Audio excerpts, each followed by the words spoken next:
Hello and welcome to the Voice of Iron. And on today's session, I'll be reading and ranting about the Enforcer Medium Battlemech. First, I'll be going over the canon information that we have about it from SARNA, and then I'll be giving my personal thoughts and experiences with this mech. Description. Since it first walked off of the production line, the Enforcer has been the iconic medium-weight workhorse of the Federated Sun's Succession Wars-era military. This is, in large part, due to production of the Enforcer remaining largely undisturbed throughout the Succession Wars, despite the relative lack of industrialization that has long hampered the Federated Suns. With the autocannon-obsessed armed forces of the Federated Suns building up its Battlemech forces upon the collapse of the Star League, the discovery on Ashernar of schematics for an unbuilt autocannon-carrying Star League mech was a case of perfect timing. Modifying the design by swapping two medium lasers for a single larger one, Ashernar Battlemechs rushed it through development and began production in 2777. The Enforcer fulfilled the roles of a mobile barrage vehicle, laying down an intense hail of fire as a prelude to an offensive or to blunt the enemy's attack, and as a trooper mech, using its thick frontal armor and good jumping distance of 120 meters to effectively brawl with the enemy despite lacking hand actuators. The sturdy and inexpensive design's mobility also made it an ideal city fighter, especially when sniping the enemy during hit-and-run attacks. One of the design's problems was that, with most of its 9 tons of armor concentrated forward, the amount of protection in its rear torso is less than on some light mechs. The Enforcer's biggest flaw was its limited ammunition stores, though somewhat mitigated when a truck and crane reloading system is used during less mobile battles. Attempts were made to replace the small laser with another ton of ammunition, however, there were complicated linkage problems in getting the ammo from the left torso to the right arm, increasing the rate of jamming or reducing the rate of fire to unacceptable levels. What's more, the rounds had to be routed along the mech's back where its armor was weakest. The Enforcer was given extra prominence by the Federated Commonwealth. The alliance between the Lyran Commonwealth and Federated Suns resulted in Defiance Industries obtaining the designs for the mech to build at their Hesperus II plant, allowing the nascent AFFC to emphasize the pairing of traditionally Federated Suns mechs like the Enforcer and Valkyrie, alongside Steiner standards like the Zeus and Commando, especially in the Federated Commonwealth Corps. As many of the secrets of lost tech were recovered by the NAIS, Ashernar brought in many veteran Enforcer mech warriors to help them design the newest model, the ENF-5D. This variant became the standard medium mech for the Federated Commonwealth when it debuted in late 3050, and the armed forces of the Federated Commonwealth immediately contracted the entire Ashernar line for a 10-year run. The AFFC distributed the new mechs to key formations, including the Davion Brigade of Guards, Royal Guards, and FedCom Corps, and brought up Ashernar's upgrade kits for other distinguished units. However, demand for the new Enforcers during the clan invasion outstripped Ashernar's ability to supply them, requiring First Prince House Davion to order that Callan Industries be granted a license to produce Enforcers. Both companies would continue to produce Enforcers through the next 20 years until the Jihad, when Callan Industries' plant on Talon, Moon of Vernke, was destroyed in 3069. The Jihad would also end Enforcer production at Defiance Industries. Weapons and equipment.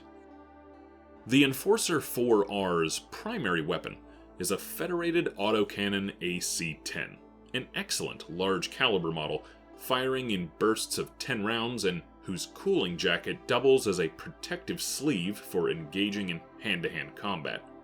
While 1 ton of ammunition only allows for 10 bursts total, the rounds are stored in an equivalent number of big clips, which are easy to eject and reload. Complementing the autocannon is a Chiscomp 43 large laser in the left arm, both giving the Enforcer respectable intermediate range firepower, while a Chiscomp 32 small laser in the left torso provides for close-range combat.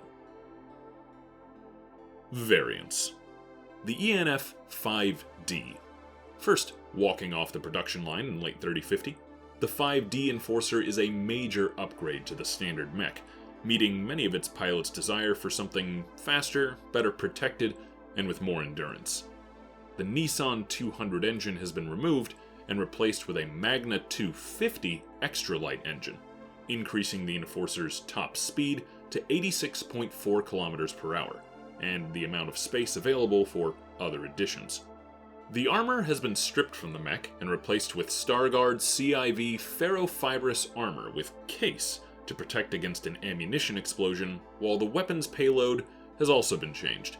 Retaining the small laser, both the AC-10 and large laser were replaced with a new Mydron XL LB-10X AC, fed by 2 tons of ammunition, and a Blazefire Sweet Shot ER large laser. Finally, an additional jump jet was added, increasing the jumping distance by 30 meters, up to 150 meters, to keep up with the Enforcer's new speed profile. And the ENF-5R. Introduced after the fall of New Avalon to the DCMS during the Dark Age, this Enforcer was produced by Callan Industries to quickly replenish the depleted ranks of the AFFS. It uses a 200-rated light engine to improve survivability when compared to the ENF-5D, though the top speed is reduced to 64 km per hour with a jump radius of 120 meters. It uses the LB-10X autocannon of the 5D, but the left arm mounts a large re-engineered laser for use against special armor types, while an ER small laser is mounted in the left torso. 2 tons of ammunition is carried in a Case 2 protected bay in the right torso, and ferrofibrous armor provides protection. Finally, the Enforcer is subject to the following design quirks. It has a barrel fist in both the left and right arm, a fast reload for its AC-10, thanks to those clips, an improved cooling jacket on that AC-10, although all of this comes at the cost of an ammunition feed problem for the AC-10 as well. And now, personal notes. This is a very interesting sort of all-rounder mech. I can see why the AFFS tends to enjoy it. It can do a little bit of everything, but not too heavily. It's got standard tactical speed at that 64 kilometers per hour. The autocannon is something that no Davion would ever reasonably be caught without unless they absolutely had to be. But to the same degree, the large laser gives it a certain amount of long-lasting staying power on the battlefield. And the emotional support small laser, as much as I may poke fun at it, does at the very least allow for some backup weapon in the absolute worst-case scenario where the arms are missing or you need something to very quickly help fend off troops that may have snuck up on you to try and deal some damage. It's not nothing. And the jumping capability is nice. I used it a lot more when driving the Enforcer than I thought I would. But it does have its own, well, pros and cons, as with any mech. Personally, the classic 4R I find is agile for its size. It packs a good punch at range, but the AC-10 could definitely use more ammo, and once you run out, the small laser and large laser combo don't really cut it, at least for how much this thing weighs. My personal modification to this thing was to strip the small laser and 2 heat sinks, add a double heat sink, which I happened to find a little early in the timeline, add a half a ton of armor and an extra ton of ammunition, and swap the large laser for a PPC. That way I deal consistent 10 damage from both arm weapons, 1 energy, and 1 ballistic.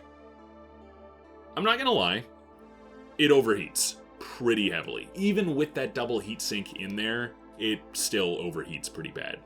Admittedly, I probably should have waited until double heatsinks were more available to try something this radical, but that said, when you cycle your heat well, the combination of an AC-10 with 2 tons of ammunition so you don't have to worry as much, and a PPC, both of which are a lot better at taking down something from a distance with some good aiming, is a pretty hard to beat combination. Plus, I'd never really use that small laser backup unless I had to. And if something does get close, those barrel fists make it to where I can actually deal some decent damage in melee, so unless something heavy comes up to me, I really have no problem just punching the thing.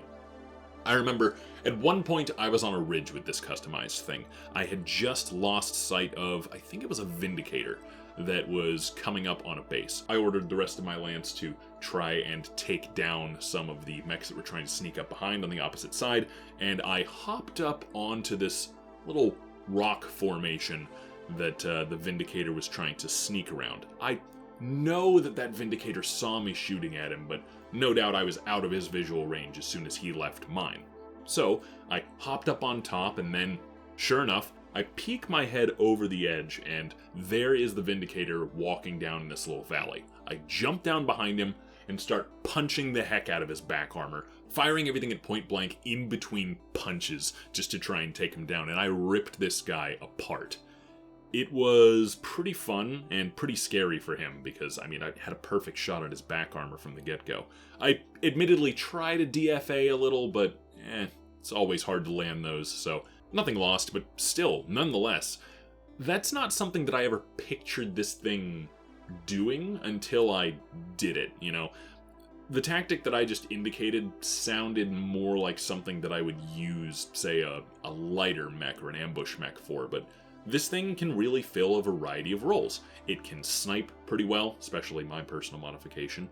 It can, you know, keep up at a decent speed for most mechs, and especially outflank the big boys, but to the same degree, deal enough damage with its fists to where it's not afraid to get in close. So overall, I'd call it a very good all-rounder.